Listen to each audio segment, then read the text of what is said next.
পুরুষ আসলে যে নারীকে সহজে পেয়ে যায় সে নারীকে না 2 পয়সাও মূল্যায়ন করতে চায় না। আর কি জানেন, পৃথিবীর নিয়মটাই হচ্ছে এটা, মানুষ যেটা সহজেই পেয়ে যায় সেটা আসলেই মূল্যায়ন করতে চায় না। সবচেয়ে বড় কথা কি জানেন, মানুষ যেটা সহজে পেয়ে যায় সেটাকে সবচেয়ে জীবনের সস্তা মনে করে। নারী তার প্রিয় মানুষটির বিষয়ে না বড্ড স্বার্থপর। সেখানে শখের মানুষকে অন্য কারোর সাথে মেনে নাও না একেবারেই অসম্ভব। অনেক মেয়ে ভাবে স্বামীর মতো আপন কেউ হয় না, এটাই তো স্বাভাবিক, তাই না? কিন্তু আপুরা এই কথাটা না অবশ্যই জানেন না, এই যুগে সবচেয়ে স্বার্থপর যদি কেউ থেকে থাকে সে হলো আপনার আমার প্রিয় স্বামী। সে তার ইচ্ছা মতো আপনার সাথে কথা বলবে, আবার ইচ্ছে মতো আপনি কেউ প্রয়োজন হলে না আপনার সাথে এত সুন্দর করে কথা বলবে, আর যখন আপনার প্রয়োজনটা শেষ হয়ে যাবে তখন তার দেখে মনে হবে এই পৃথিবীতে আপনিই তার একমাত্র বড় শত্রু। চুল পেকে গেলেও না স্বামীর ভাতে গ্যারান্টি নেই, অথচ আমরা মেয়েরা কত স্বামীটাকে জীবনের চেয়েও বেশি ভালোবাসি, তাই না? আসলে কি জানেন, পুরুষ মানুষ এমন একটা প্রাণী যা অন্য নারীর গন্ধ নাকে গেলেই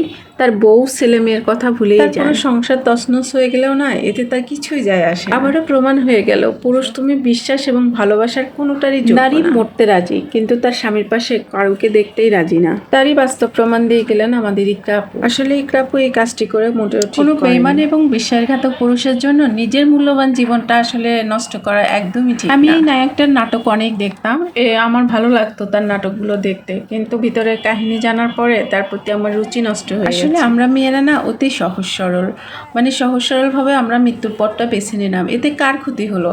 আমার সন্তানের ক্ষতি হলো, আর কিন্তু কারো কিছু হলো না, তাই না? সে নাকি হচ্ছে শুটিং এর কাজে বাহিরে আছে, সে তার দাফনেও আসবে না। কি বেঈমান স্বার্থপর পুরুষ, যার জন্য আপনি জীবন দিলেন সে হচ্ছে আপনাকে দেখতেও আসতেছে না। আপনি যদি বেঁচে থেকে এই দৃশ্যটা দেখতেন তখন আপনি কতই না আফসোস। আমার মতে কি জানেন, এইসব পুরুষদেরকে বেঁচে থেকে জ্বালানোর দরকার। সে যেভাবে আপনাকে জ্বালাচ্ছে ঠিক ওইভাবেই আপনাকে জ্বালানোর দরকার। একটা কথা আছে না, ইট মারলে পাটকিল খেতে হয়, সে আপনাকে ইট মারছে, আপনি পাটকিলটা তো তাকে দিতে পারেন। মরে যে সবকিছু সমাপ্ত হয় না, বেঁচে থেকে সমাপ্ত করতে হয়, তাকে জ্বালিয়ে পুড়িয়ে তারপরে নিজেকে শান্তিতে পৌঁছে দিতে হয়, কারণ হচ্ছে মরে গেলে সব কিছু শেষ হয় না। আসল কথা কি জানেন, পুরুষ আসলে অন্যরকম ঠিক আছে, কিন্তু এখানে আসলে মেয়েদেরও দোষ আছে।